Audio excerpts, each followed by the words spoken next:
Welcome back to Throttled Up the Podcast, presented by Dirt 2 Media. And we are back right here live from the studio. Matt, exciting show tonight. We have got an original with us. I just looked it up before we jumped on the broadcast. Billy Moffatt, driver of the 5J sprint car. He was number 3, episode number 3. That was all the way back March 29th of 2018. He was episode number 3. That was when we all sat around the card table. It was. It's also when he tried to put in the first Crothersville sprint car track in my side yard. But that's a whole nother story. I built a cushion on that one, didn't I? you were working it. But then also, episode 81, we had Joss and his dad Billy on. That was March 12th, 2020. So I guess we've kind of, now we were on an every 2-year deal with Joss, and we've waited 3 years to get him back in here now. And Joss, not because we don't love you, man. You're a friend of the show, one of our favorites. So glad to have you back, man. How are things? I appreciate that. I did bathe today, so I don't stink too bad. I'm doing good, man. I'm excited to be back, and hopefully we can have some fun tonight. Absolutely. And I'm going to jump right in with this, man. Like I said, we've not heard from you on the show in the last couple of years. So where you been? What's been going on, man? How was last season? Fill us in. We've been good. We've been racing really well. I haven't been racing a whole lot. I've been getting, we get rained out all the time. And I think I raced probably 30 times the last 2 years, not very many. And we've been up front every night. I just, for some reason, I haven't been able to pull it off. I won the Dick Games tomorrow, my last win, which is 2 years ago. And we've had a lot of seconds and a lot of top fives, but for some reason, I just can't get the job done. All of a sudden, I don't know what's going on. I need to get a little better there, but we've been good. My dad's been stepping up and helping out more, and I have a racing endeavor. I'm going to probably race for A.J. Felker in his sprint car a little bit. So I'm excited about that. And hopefully we're going to do Brownstown here next month, so that'll be good. And we'll see how it goes from there. And I know you and I got a chance to catch up off air a couple weeks ago and hang out a little bit. And, I think that's an exciting deal. So kind of how did, the whole deal with Felker come about? Well, the thing is like when I first started racing, he raced, I think it was his last year. He only ran sprint cars for a couple of years, and he was getting out when I was getting in. And I've known him a little bit before that, but we've always been kind of buddies. Like, we'd always exchange paths here and there, and I remember I hit him up a couple of years ago. I said, hey, would you ever be interested in racing with each other? And he goes, yeah, I wouldn't mind probably doing that. And then he had Max Adams racing for him a little bit, and I ran for him one night last year and tried to work some bugs out. And he called me New Year's Eve and said, hey, you want to do a little racing this year? So I was like, heck yeah, let's do this, I'm always down for it, jumping in somebody else's car and try to learn, and maybe I can make myself better. So you guys going to run more in his car, or you run your guys' car? The plan is he's asked me if we'd like to do 10 to 15 shows in his car, and we'd probably do like Brownstown and USAC show at Lawrenceburg. This is what we talked about. I'm not sure if it's actually going to happen, being how that stuff goes. My car, I'm going to try to run for a points deal at Lawrenceburg again, and just fill in the void with his car, like off weekends, and maybe do like a Putnamville and stuff like that, and maybe do some USAC shows. I wouldn't mind. Maybe see if we can go do like 4 Crown or something like that. That'd be really cool. Yeah. And talking about that, that season standing and points championship there at Lawrenceburg, you did finish second last year. Yeah. I know that you felt like you weren't catching to where you wanted to be. Were you still happy with finishing second with some of the ups and downs you had last year, or did you feel like you really should have been able to pull that off? I felt like I should have been able to pull it off, and I did myself no justice. I was leading the boss show, and I had a guy. I held up in lap traffic, and I had a pretty sizable lead. It was up on the fence, and I let myself get boxed in, and I got passed for the lead, and the guy kind of slid himself in and won, and I railed the cushion. He had a good distance on himself, and I didn't expect him to slow slide so much, and I ran over him, and I caught him. I was trying to catch him. I was trying to rail it real hard so I can get a run off the bank and pass him down the back straightaway and slide him back into 3. And it was 1 and 2s where it happened, and I just plugged him in the back of the car and hit the wall and knocked the drive line out. And I had I think it was like a 100-point lead right there. Oh. And we only raced like I think 1 more or 2 races after that, and we still ran up front each time. But one night we got rained out and we got wrecked racing for the lead in the heat race, and it cut my tire, and so I finished 5th in that, and they continued the heat race, and we got rained out, and they counted the points for that, so it ended up making us tied going into the final night, and I basically had to win the feature, and I led the first half of it and got beat by the guy that won a championship. So I can't complain about that, but I feel like I gave that one away. You know, looking back to you talk about some of those races over at Lawrenceburg, and you have been hands down, for those who have never been to a Lawrenceburg show, you are a fan favorite at Lawrenceburg every time you're over there. What are some of those big races over there that, you know, that really means something more than just that weekly show when you get a chance to go over there and run them? Especially the Dick Gaines Memorial. That's always big. And obviously the USAC shows, even though they kick our butt, the local guys don't know what it is. We can run with those guys. Like when you get about 3 or 4 of them down there with us, we can race with them. I beat those guys and won races against them. But as soon as you get that USAC banner, man, those guys get so tough. And I enjoyed racing those just so to see how I can stack up and see if I can get better each time. And I was quick time for a little while in the sprint week show, and they finally started picking me off, finished 7th. But I mean, I'm finding speed in the USAC shows. I think I get myself too hyped up. I just need to calm down. I'm the old dog, and you learn to be the old dog, right? So, but you know, exactly what you said is so true, though. And you know, sometimes when some of those USAC guys just pop in for a show, there's a whole difference when USAC is there and kind of they get up on the wheel a little bit more.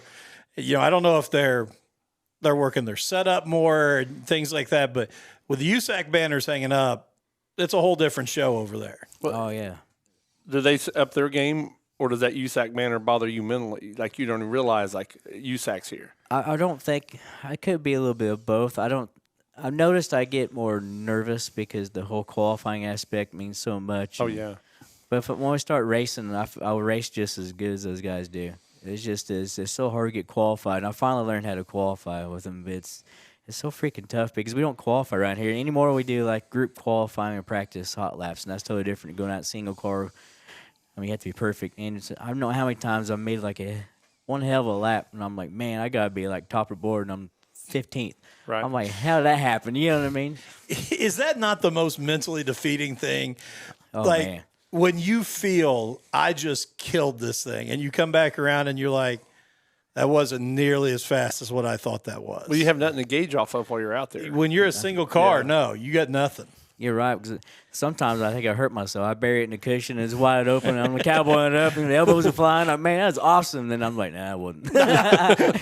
It might look spectacular. Not nearly what I thought. Motor's tagging 8,600. Now, you got to remind me, USAC, you guys lined up in the feature for it's qualifying orders, right? Yes. You guys revert all back to time. Yeah, we it's if you're top 6, they invert. I think if you're 6 quick, if you make it out of the heat race, if everybody makes it out of the heat race, you'll be on the pole, and quick time would be in the 3rd row. Gotcha. I think that's how it works. And the top 6 are flip-flopped, and then everybody else is stacked in straight behind up. that. Yeah, if you make it out of the heat race, and if you make it through your B main, you can't start anywhere ahead of I think 11th, but you still get your time back ahead of those other guys. It's kind of confusing to me. Oh wow. Yeah. So I was like, I never know where I'm going to start. I qualify and say if we qualify 8th, it's like, oh, I should be fairly up front. And you go out there and line up for a feature, and you're 13th. I'm like, how does this work? So, I don't know. Well, and I got to say, too, not only does maybe you get a little more hyped up when that USAC banner's hanging up, but, your dad, who's a huge help to you on race day, always calm, cool, and collected at all times. Never wound up at any way. No. I think he maybe gets a little more wound up with the USAC banners hanging too. But I think I need to get a GoPro put on his hat so you can see how many cigarettes he smokes. Probably like, I'm telling you though, and I mean this wholeheartedly, I got to go with you a couple years ago over to Lawrenceburg and spend the night with you guys and race. And unfortunately, it was not a good night.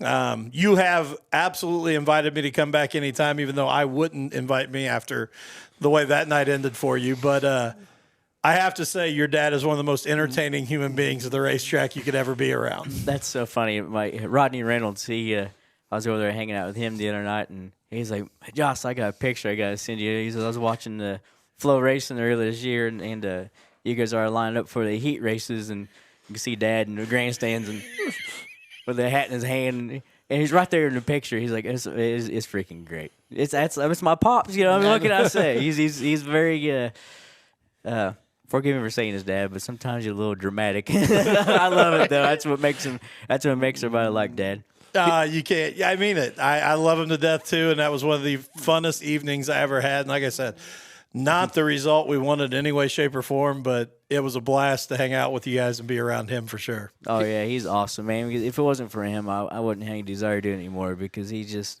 my best friend, and we just get along so good. And it's memories you always cherish. You know what I mean? Yeah. It's like I try to explain that to some people.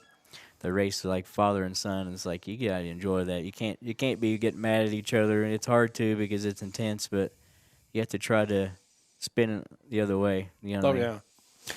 Yeah. I want to say that, and I think sometimes people don't see that, but even that night I was there, and it was a high intensity night. You got wrecked. We had a tore up race car, and there was a lot of down in that night. But by the time we had everything loaded, the truck and trailer were headed back.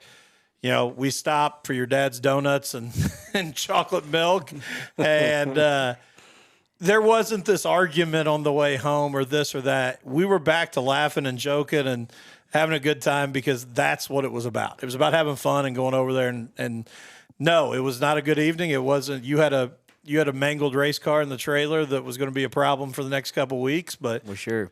there's no reason to sit and cry about it on the way home. No, and the bad part about that night, that happened first lap of the heat race. First lap of the heat race. So yes. if it happens to feature, it isn't so bad, you know. Yeah, it was. It was You don't even get start money there, do you? No. It also didn't help that the guy that wrecked you was pitted right next door to us. Right, yeah, and he's a close friend of mine now.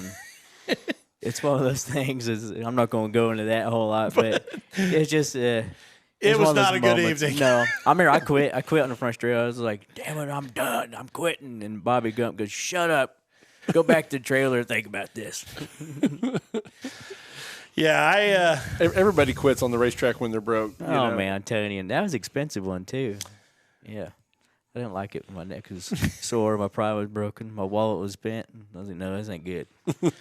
and I gotta say it was an ugly one because even I was in the pit grandstands with Angel, and that's a whole nother thing that I don't know that I'd ever really experienced. Was I've been to a lot of races and I've watched a lot of bad accidents happen, but I've never been with somebody's wife when an accident happens. Like they may be around or I may know where they're at in the stands, but I'm sitting next to Angel as Josh flips, not knowing where these next few hours are going to go for us. And that not being like overly dramatic about it, but until we saw Billy get to your car and basically we knew that you were getting out and you were okay, you're just kind of sitting there. You talk about not having the words to say other than he's going to get out. He's going to get out. And, that was a new experience for me. And Angel, I remember once we knew you were safe, then I got up, I said, well, I'm going to go back to the pit. And Angel said, I'm going to sit here for a while. I totally understand why she made that choice once we knew you were safe. But No kidding. But yeah, that was a new experience because I'd never sat with somebody's wife and had to, think about what are we getting ready to go through, because it was a nasty one that you went on that night. I'll tell you a little something that's crazy about that flip that we had in that instance. It's somehow in the rotations, dirt came off the racetrack and went down into my header and up into the cylinder heads. And I remember pulling the car apart, pulling the engine out so I could put it in my Maxim. And the cylinders were packed where the valves were packed full of mud. And I was like, how does this happen? So I called Roger. He's like, don't do nothing but gently clean it out and vacuum. And I can't remember how I got it all cleaned out, but I think we scoped it or something, make sure everything was clean in there. That is unreal. I was like, how did this happen? You know what I mean? Wow. Went right through the pipe. Freak. Wow. So it almost was a much more expensive evening Yes. had you not caught that. Yes, imagine trying to fire that off. Yeah. I mean, I've heard like critters crawling up there, like mice and stuff, getting between the cylinder head and the piston. You know what I mean? And try to push the motor over and it won't crank over and crushing bones. So I want to go back. You know, I know that we talked about this way back the first episode, but for people who maybe weren't listening back then and don't know, you know, we've talked to a lot of drivers on here over the last 5 years and a lot about how they came up and their stories. But you have one of my favorite stories of all Definitely. time because, you know, so many guys come on and they say, oh, you know, I race go-karts or even I race ATVs or dirt bikes or I came up doing this or I started in Hornets and then moved to this. You have none of that story. No. This is probably the most honest story out of everybody we've ever interviewed. So how did you end up in a 410 sprint car to start your racing career? And first of all, for those who maybe aren't up on the sprint car world, that's the most insane statement any human being can make is you started your career in a 410 sprint car. This is true. I'm not sure if it's the smartest thing anybody could ever do. But it was. I was around it all my life, and of course, people don't know Dad was an IndyCar painter, and as I was around those all my life, so yeah, I think it was destined I was going to be involved in it one way or the other. And then I was crew with Dad when I was a kid, and I was around Pete Abel, and then later it was Jeff Wilson and Kevin Thomas and Rodney Reynolds, and I met so many great people and was around it, and my hero is Steve Kinzer, and I got to know him. His dad painted for him a little bit, and I didn't get to know him, but got to be around him a little bit, and so it's just one of those things. And like I remember Kerry Norris, we used to go Kerry Norris, and it was just like I always wanted to race, be a sprint car racer, and I don't know why, but it's just the sprint cars. Like I've always enjoyed all the other forms of race cars, but everybody's different. The sprint cars always wowed me the most. So I was like, that's what I want to do. I want to understand what that is. And it wasn't for anybody but myself. So I decided to just go out and buy one. I remember doing like the rental cart stuff, and I could tell I could probably do it. And so the whole sprint car deal, I remember the first time we ran it, and I got lapped 3 times by Chris Coors and 9 laps. Everybody's mudding me up, and I was like, wow. This is crazy. I can't believe I'm actually this stupid to do this. And that's what people don't understand in the story as well. And I think it shows your determination and the way you worked is because this is not an easy thing to jump into at all. No. But also people don't understand, like, it's not like, man, I'd like to try, you know, whatever hobby, snowboarding. So I go rent a snowboard. I figure out after the first few times, I'm not very good at this. I need to do something else. You made a major financial investment. Yeah, that's what I was going to say. To be able to go do this. Yeah. So you need to make it work. And I just love the fact you had that determination, even when it didn't start off great, to say, I'm going to do this. That's just it. I guess you put it in perspective, it'd be like trying to go out and race or snowboard with the best around. And that's what I did. I mean, like the super late models and the sprint cars around here, that's the top tier. Everybody comes from the lower forms, and that's where they go. And I just jumped right in. No racing experience, so I feel sorry for those guys that had to put up with me.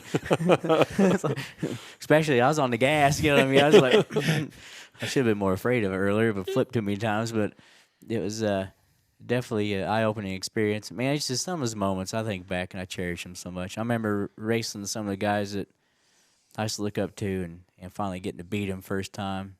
I mean, pretty young in my career. And say, wow, I'm actually doing this, and I think I'm going to be decent. You know what I mean? I was never cocky. and I've always stayed humble, and I think that always helps. You know what I mean? Well, Billy being your dad helps that too. Oh yeah, he would smack me. He's quick to tell you Yeah. where you messed up, even in a win. Yeah. Now, when you was young in your career, and they'd pull up, to the inside, and you seen that tail tank, and you immediately recognize as one of the guys you looked up to. I mean, Butterflies. did you get up on the wheel a little harder, or did Yeah, I try to learn, and it, like it actually made me better because I was trying hard to keep up. You know what I mean? And I remember there's this one night. This is a good story to me. I don't know if it was anybody else, but it was a heat race at the old Lawrenceburg, and it was real slick. And I remember I started on the tail, and everybody went to like middle to bottom, so I went to the top, and I passed like almost the whole field in like. I think by the time I came off 4, I had too much speed going, slipped off, you know what I mean?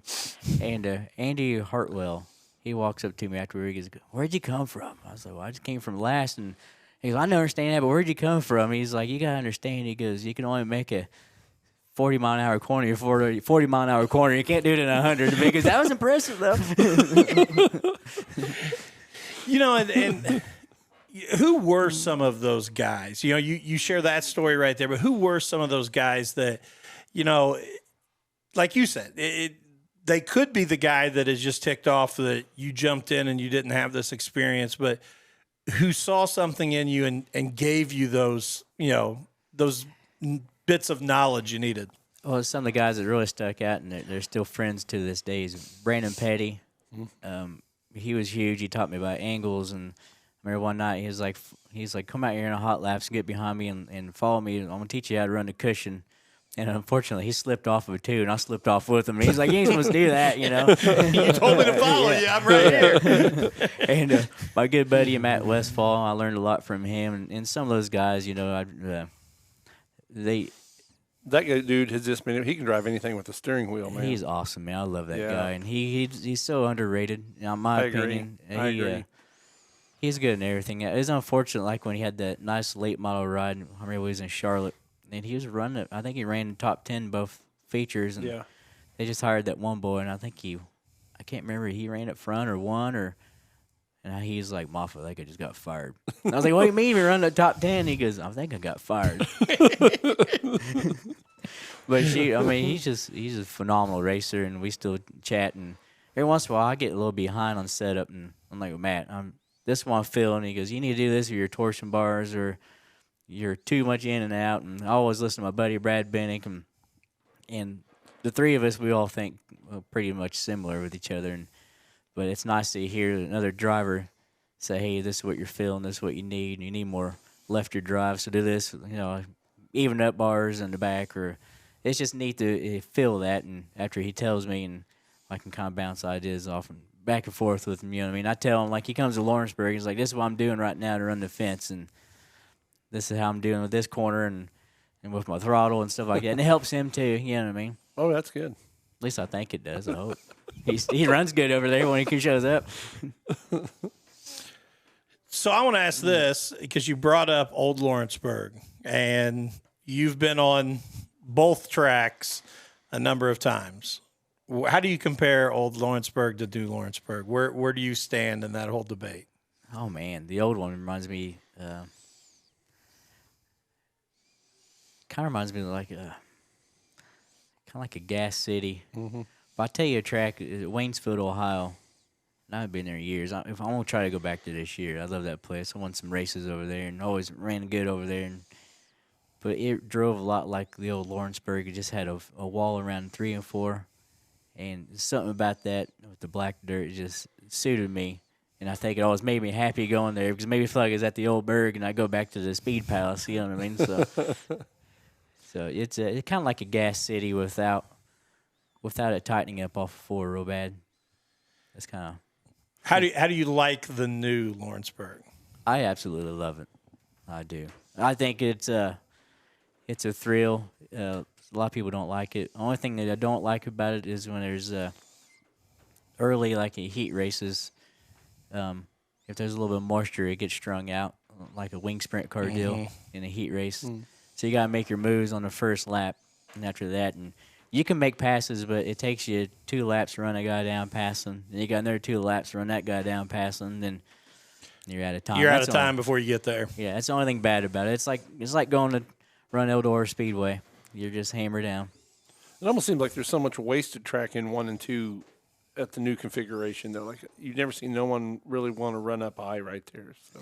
Well, the last 2 years we've been like inches off the wall up there. Oh, really? So, Yeah, so see, I ain't it's been there changed. for a year or two. So, Yeah. I was many years I was locked down on Saturday nights. Yeah, and used to be there for a while. It wouldn't do anything up the top, but now we live so and it's die totally on the changed, top. huh? Now I you remember. They can't even run the bottom over there. It's too fast up there. It's weird. It's slick.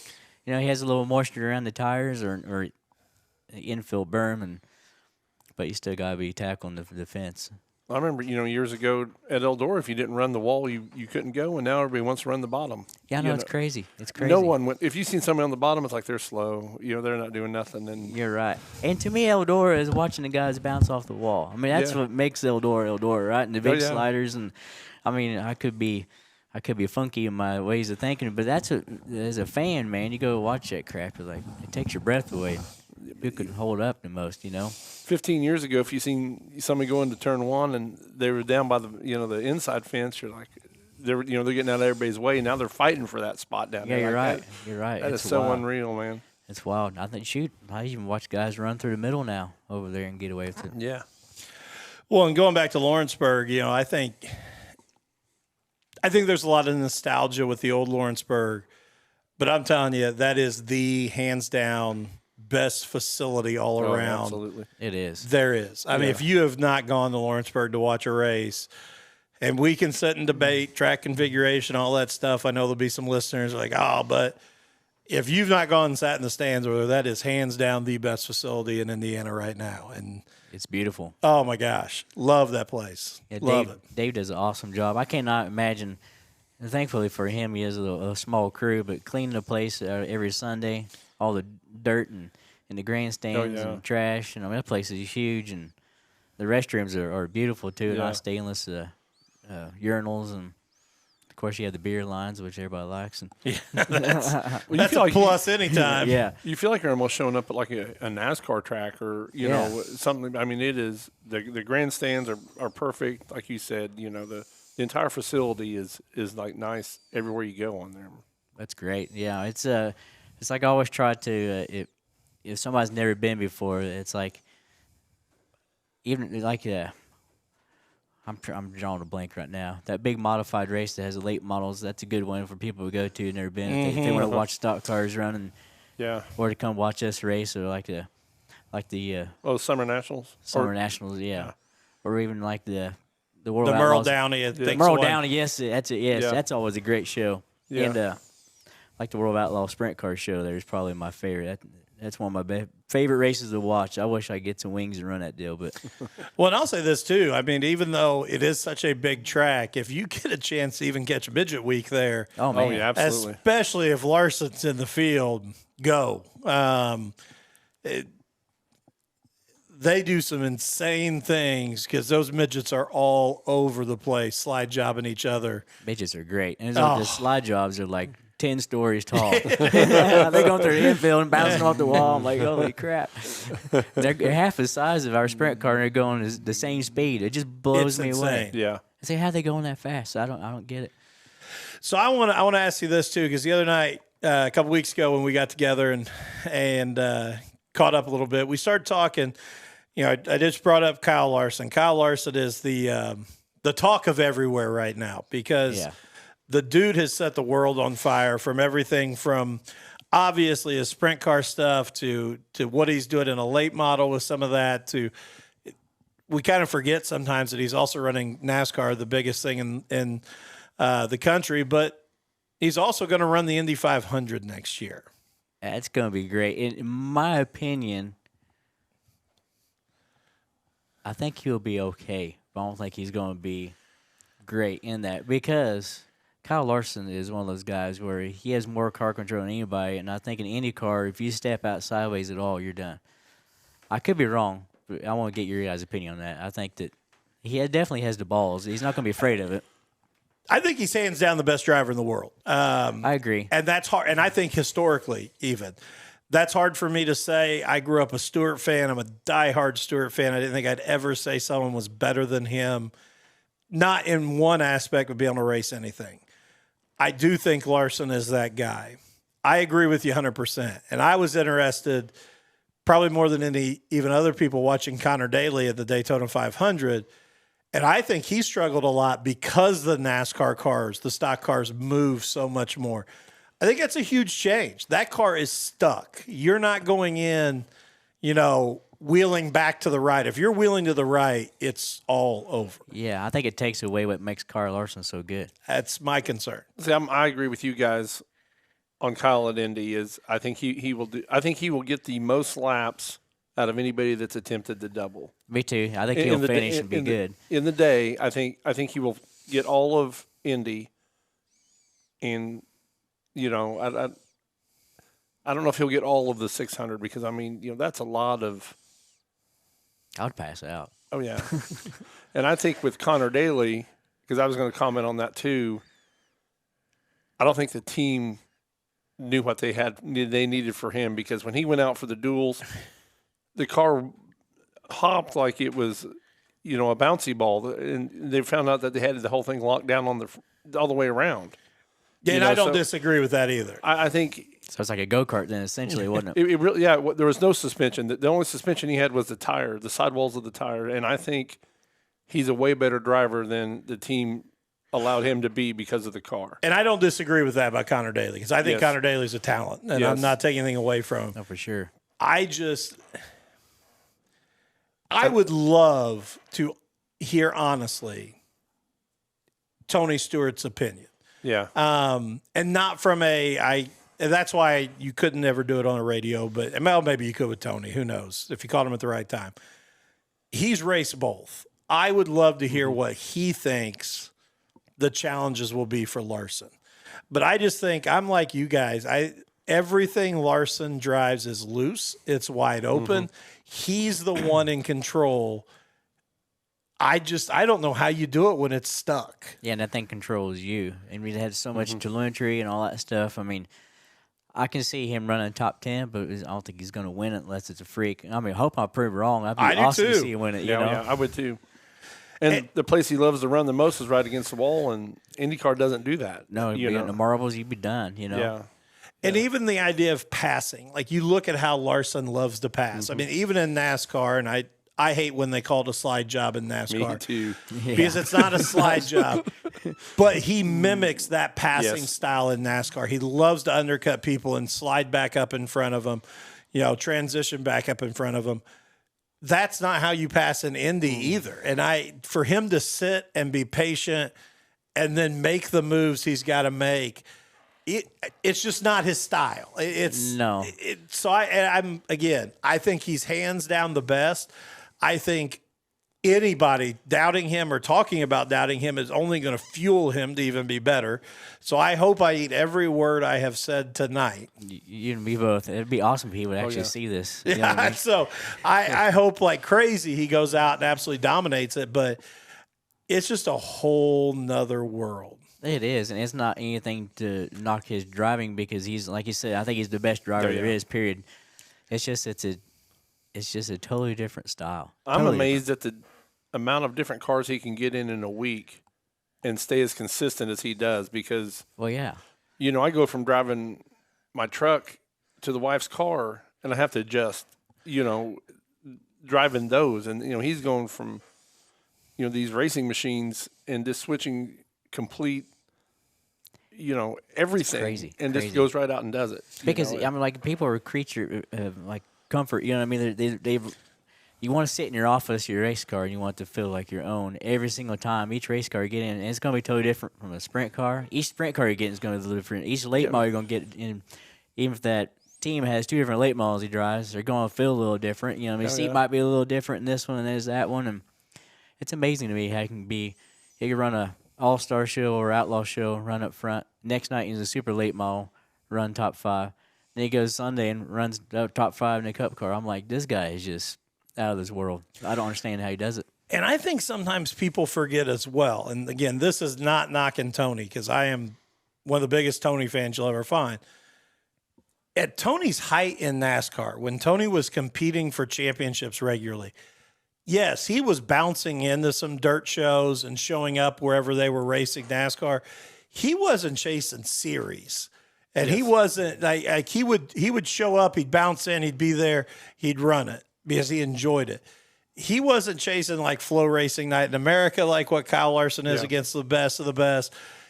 Kyle is going and winning series championships while he's racing for championships in NASCAR.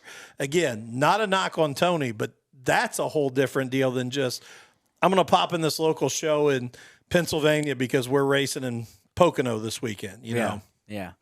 And that's going to be on probably not necessarily Pennsylvania sometimes, but a lot of these tracks, some of these other local shows are not going to be as tough as like the big shows. And he's going where the competition is. Yeah, he's running with the Lucas late models or the Outlaws and the Outlaw Sprint Cars All Stars, and he's kicking butt. And it's like ain't like he's just showing up at Bloomington Speedway on a Friday night and Brownstown Saturday. You know what I mean?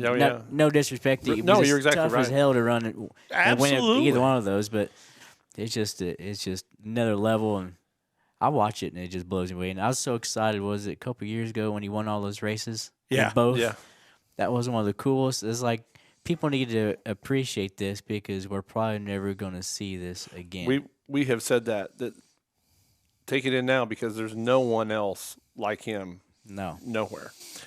No, because there will be, I think every NASCAR owner right now, yes, they love pulling in the dirt fans and they're letting some people, dabble in it. Obviously we saw some guys at the Chili Bowl that are NASCAR guys, and I think they'll always allow some of that. But Kyle Larson will be the last one they let just go rogue completely. And the only reason why is he can write a check that no one else can. Because, again, you don't want me to do it. I can go run this and make money, tons of money, that. Go do it. You're right. So, or you want me here. And I think that's a huge thing. Like, I think a lot of owners are going to start constricting what these guys can go do. They may be able to run some big shows, bouncing out. Again, I think Stewart is always going to have a hand in that. I love what he did last year with Chase Briscoe with the chasing dirt thing and getting him back involved, but that's Tony. Hendrick, I think, is a whole different. Some of these other owners are a whole different deal that they want you at NASCAR first. You're right. But look at Joe Gibbs, what Christopher Bell said the other day on David Gravel's podcast. Basically, you're not racing dirt, boy, because I don't like it, and I don't want you doing it. Yeah. But I think Hendricks might loosen up a little bit with Gordon slowly taking over because, I hope. You noticed down there at Daytona, Jeff was a lot more hands-on than Hendrick was, and so, Jeff comes from that background, understands it, so, it might open up. And this is the other thing, too. Like, you talk about Christopher Bell right there. As the free agent market in NASCAR shifts, that is starting to become way bigger than what we ever saw before, Gibbs and some of these teams are going to have to consider that. If you're Christopher Bell and there's an open seat at Stewart-Haas Racing, are you not making the jump to Stewart-Haas because I can also go run every dirt show I want, be supported by my boss? And like I said, what a great idea for Tony. Just package it with Mahindra, and we're going to go do this whole thing. We're going to get a sponsor across all three things we do. It's true. I think that's a draw for a guy like Christopher Bell. Yeah, it'd be like ring the bell for me. Okay, I'll come. And speaking of Tony, top alcohol dragster. Well, wasn't that all incredible, season, dude? I mean, he's running the whole season. That's amazing right there. And his first night out, he almost won the whole thing. Yeah. It's like, are you serious right now? Again, that guy's a phenomenal, isn't he? Oh, yeah. I just go back to, and I do not want to hear any listener that if you're a Stewart hater, that's fine. Hate on. But do not come on and say, well, it's because you got the best equipment. Everybody he's racing again has the best equipment. You're right. He wasn't at the Salem Airport drag racing. Exactly. Everybody in NHRA has the best equipment. Yeah. The dude is special. Like, he's at the age he should be sitting on a lake fishing, and he's racing the NHRA Top Fuel dragsters. You're right. He's just an adrenaline junkie. That's just all there is to it. I mean, although he's the second NASCAR driver to drag race. You're right. It was Doug Coletta. Richard Petty. When they boycotted Dodge at NASCAR, Richard Petty drag raced. Really? I never knew that. Yeah. I was wrong about Doug Coletta. He was a USAC Doug- sprint car guy. Yeah, he was a sprint car. Coletta was a sprint car. Yeah. But yeah, Richard Petty drag race during the boycott of Dodge in Plymouth in NASCAR. I did not know that. That is awesome. Huh. There you guys go. See, the old man still knows a few things. There we go. That's I did not know that. He's at all. Googling it right I now. am. I seen it. My buddy Roger Williams. He's an engine builder, and he had a picture of him, the old King, down there in Daytona last week. Oh, really? Pretty awesome. I think that old man's starting to look better than what he did. I think so too. I do too. I don't know if it's that he sold out of the company and he's feeling a little better, No but kidding. He said it bothered him that Jimmy Johnson took the Petty name out of the team name. Really? Yeah, he said it was a little bothersome that he, and I can understand that for him, but I also think, no disrespect to Richard Petty, he's the legend, but Johnson comes in with 7 championships, and I love that he went Legacy Motorsports. I think that honors both of them. I would have been offended if he'd have came in and called it Johnson Motorsports or something. He kind of combined those two. But, right here, Richard Petty's 43 Junior Drag Racing Barracuda. That is awesome, Matt. The year Richard Petty went drag racing. This is from Hot Rod Magazine. The car carried the name Outlawed on the doors. Yeah, because they had outlawed. Yeah, Wow, that's interesting right there. Wow. Yeah, I had no clue. And it was Petty Blue. Yeah, 100%. Was it really? Yeah. Well, that's good though. It's fitting, right? Oh yeah. Yeah, I had no idea. That's interesting. Wow. Dave Rudis said promoter of Lawrenceburg Speedway. He used to drag race before he became promoter. Oh really? Yeah. He's a good guy too, man. Great guy. Yeah. And has been huge for the sport. Yeah. I don't know if you saw this the other day, going back to the Daytona 500. But did you see the story about Kel Yarborough winning the 500 in a show car? Oh no, I've heard about that. So they came out. Yarborough on the first lap was like 200 plus, then flipped. is this when he sailed in turn 4? Yes. I remember when that happened. Destroyed I the was a car. kid. They did not, at that point, they did not bring backup cars to Daytona with them. They did not have a backup car at the shop, which is, again, just even thinking about where racing has come. These guys are at the 500. They didn't even have a backup car at the shop. Lucas Oil Teams have got 6 cars sitting in the shop at home. I remember this story now that you're telling it. But they had no car. They didn't have time to build one. The car was too damaged to do it. They couldn't find anything. The only thing they knew is that's when Hardee's was on the car, and Hardee's, a local Hardee's in Florida, had a show car that was sitting outside the Hardee's to show off and bring people in.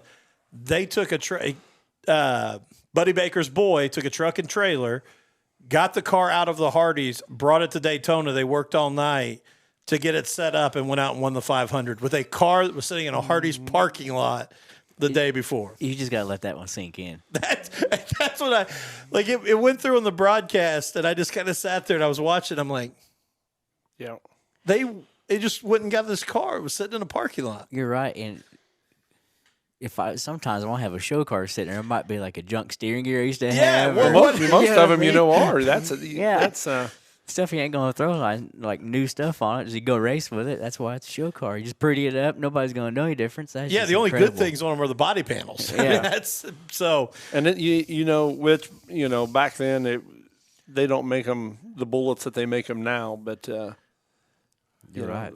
That's freaking awesome. Yeah, so that was one. That probably would have been, 82? Because I was in elementary school because my grandpa took me out of school when we went down there every year, and we were down there the year that he, the car just lifted off the racetrack and flew into the fence in turn 4. Yeah, and it's one of the iconic, if you've seen the interview when they come and ask him about that lap, and he said, the 200 was great, but I wish I could have kept it on the track for the second. I guess he's walking out of the infield care center we're in trouble because we just destroyed a car. So I have that Hardee's car as probably the top 5 most beautiful NASCARs ever. I thought that. Oh man, My favorite was always Harry Gant's Skull Bandit, but I loved that Hardy's car too. That was pretty. So, Talking about cars, I'm going to throw this at you, Joss. You've seen a lot of what your dad has painted. Yeah. What is your favorite car your dad has painted? what's his own? Probably. Which version? Oh, shoot. Probably my wife is going to kill me for saying this, but my red and black and white car with the gold leaf Moffatt on the hood. And he had my name in gold leaf. I don't know, something about that. Just, it was beautiful, man. Yeah. Yeah, real gold leaf too. Real gold leaf, yeah. I remember watching him.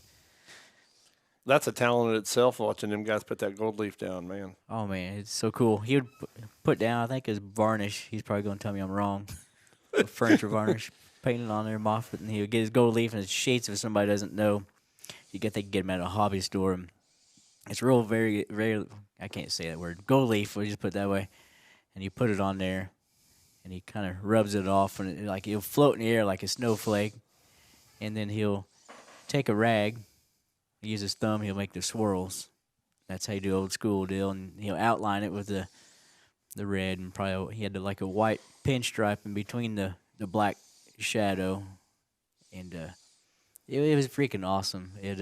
Then he would, I can't remember if he just re-cleared the hood or if he put varnish over top of that again, but I used to love sitting there watching him do that, man. He's a talented man. He is. Not very many like that anymore. No, I was just talking to my buddy Andy Ebbing that owns Ebbing Auto Parts the other day, and we were just talking about, as I'd brought up you being on the podcast and your dad, we just got talking like you don't even see guys that pinstripe vehicles anymore. Everything is vinyl, now, and he was talking about at the salvage yard there. He said, when he was a kid, there were guys that would come in, every year to repinstripe their company trucks and, make sure they were updated and they look good.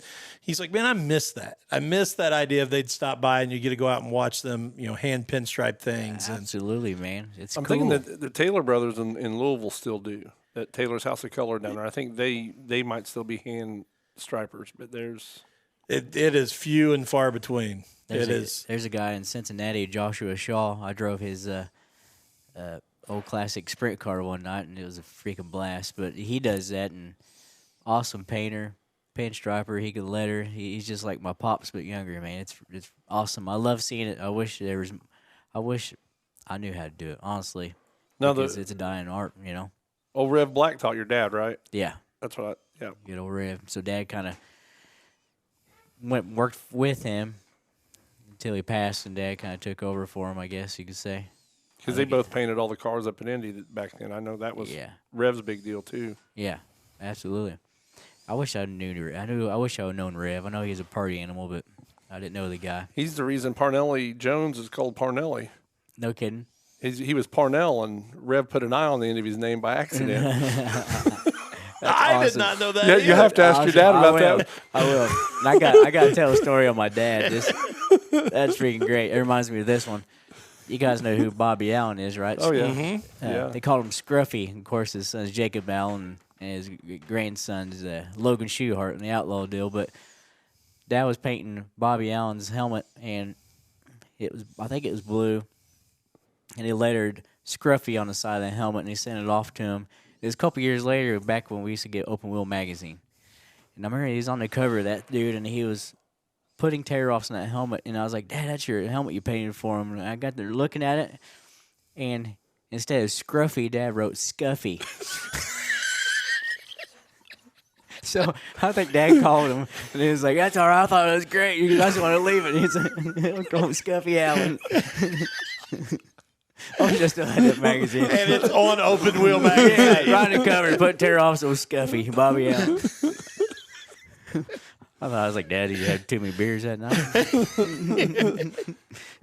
You can't paint if you don't have at least two, man. You gotta have at least 2 or 3. Oh, yeah. Well, yeah, that's what brings out the smoothness. Yeah, you got to be able to roll right through it. Tony used to say, man, I used to like to get your dad drunk, and he goes, he could be all shaking.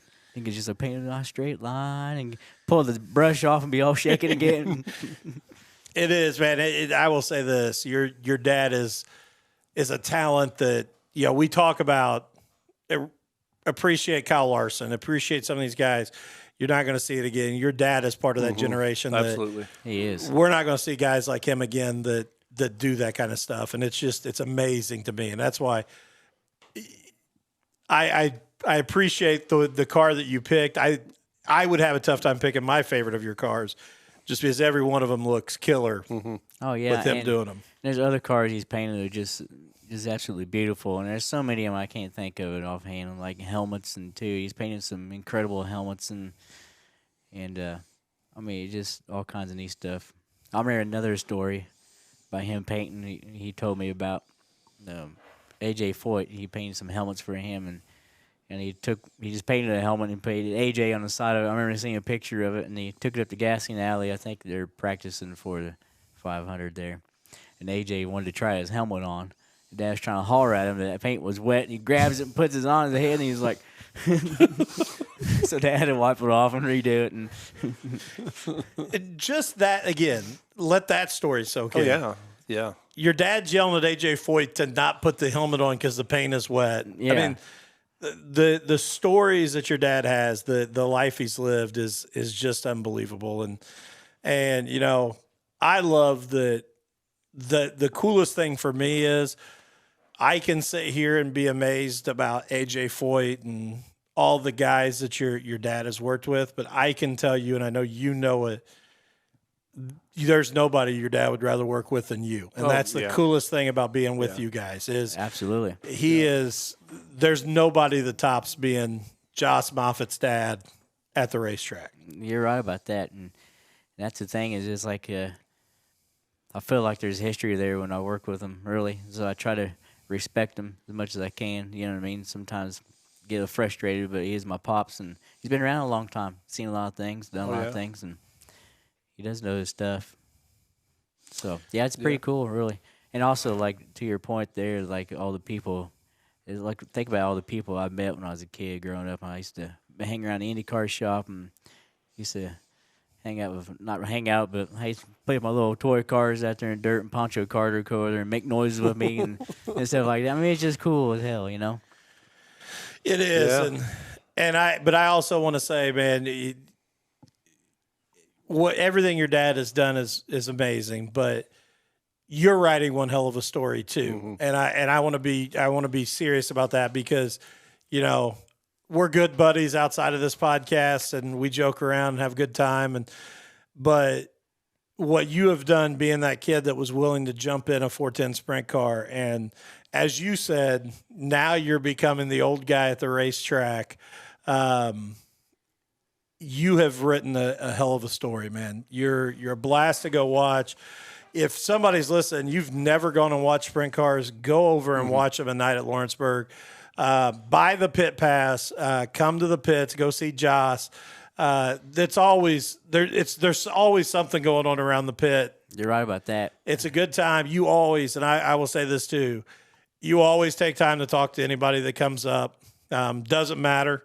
You'll take time. Obviously, there's moments that we got to get things done and go, but it's true. You're always willing to take time for somebody that comes up and go out and see these guys because it's amazing, man. Proud of you. Appreciate you saying that. It means a lot to me. It really does. I wish I could have been one of those guys when I was younger. I wanted to become like a all-star sprint car racer or USAC sprint car racer, but I never had the money and I never had the skill to totally do that. I think I probably had the skill. I just never had the opportunities to move forward. But I'm happy with what I've done, man. I've done a lot of cool things, won some big races, and I've won quite a few races, not a bunch, but more than what most people do, and won some championships, and it's freaking awesome. I ran some outlaw shows when I was younger. I cried lined up with Steve Kinzer, and so I mean the memories is just it's freaking awesome. It really is. It makes me feel old though that you're calling yourself the old guy. I mean, remember when you didn't have a driver's license yet. I know, and I'm still young. I'm 42, but I'm the old guy. So I mean, I know.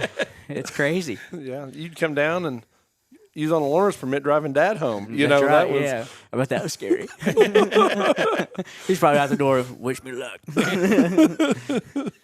Well, Josh, man, we're at an hour now, and but I want to say, man, I wish you the best of luck this year, and excited to see everything you get to go do. And I absolutely plan to redeem myself and go to a race with you and your dad this year. And if this one goes bad, I am done. I will not attend a race with you again, even though I know you tell me it has nothing to do with me. But it doesn't. I'm too damn superstitious. So if we have a bad night, well, I'll be honest with you. It's funny you say that. There's always some guys that always show up at the races, and I always see them in the pits when I have a bad night. I wreck out or I do something stupid. That's always my worst night, and I'm like, they think this is how I actually race. I'm actually better than this, I promise. but it's whenever they show up. I never see them when I win or run up front. But no, man, I wish you all the best, and thanks for coming on tonight, and we appreciate it, man. Man, thank you guys. Appreciate it. It was awesome. It was fun. All right, and we will be back. Just an update here on the schedule in 2 weeks. March, actually a couple weeks here. March 6th. Let me make sure. March 9th, we will release. We will be on with Steve Peden, the P3 car, Indiana Late Model Series crate racer, and the 16th you will see us live with a history of racing with Celery Brown and Trent Nicholas. I'd almost like to bring Billy on then. That would be cool. We may need to pull Billy in too, I'll see the background and get all those guys going. Because it just excited to hear that and the story of those races. Then we're going to take a couple weeks off. We got spring break in there, and racing kind of getting heated up, and then we're looking at. I think I said it. I'll double check here, but April 8th, that first week, Adam Stricker is going to be down and in studio with us. Modified Racer has jumped in and ran the Masterbuilt house car some. So he's going to come down, make the trip down from Cincinnati and be in studio with us. Also have some things reached out, hopefully at the end of April. Good chance we're going to be talking to Charging Charlie Mefford. So cool. Going to work on him, getting him in here. He had a heck of a dome with a pretty amazing wreck. So hopefully getting Charlie on the show to talk to him. That'd be cool. So, I race at him there in my World of Outlaws PlayStation game. Yeah, I wreck him every time I see him on the track. I make sure to run him up the track. I don't necessarily wreck him, but he I knows I go by him there. So I take him out. I take him out right off the bat if I get the chance. So, but yeah, so make sure to hear this conversation about that when it comes on. Make sure to tune in for that. And again, guys, we'll be back again here in a couple weeks. Thank you. Thank you, guys.